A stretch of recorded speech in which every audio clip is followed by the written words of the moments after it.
Only కేవలం ఏంటంటే కేవలం ఒక 10% ఓట్లకి స్టడీ అయిపోయారు. 10% ఓట్లు వీళ్ళతో కలిసి ఇండివిజువల్గా నిలబడినప్పుడు 10% మన పార్లమెంట్ ఎన్నికల్లో జరిగింది. రేపు 2026లో జరిగే ఎన్నికల్లో ఇప్పుడు వచ్చి సిస్టమే ఎలక్షన్ సిస్టమే మారిపోతుంది కదా. 1 ఇండియా 1 ఎలక్షన్ అని వస్తుంది కదా దేశవ్యాప్తంగా.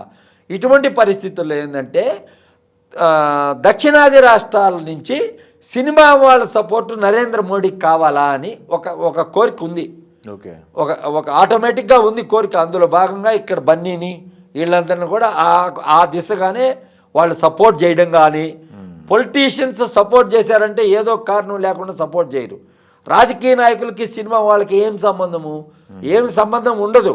ఇప్పుడు గతంలో మనం చూసినా ఎప్పుడు చూసినా రామారావు రాజకీయాల్లోకి వచ్చే వరకు సినిమా వాళ్ళు ముఖ్యమంత్రులు కలిసేవాళ్ళు, వాళ్ళకి కావాల్సిన పనులు నమస్కారం పెట్టుకొని చేపించుకొని వెళ్ళిపోతునేవాళ్ళు.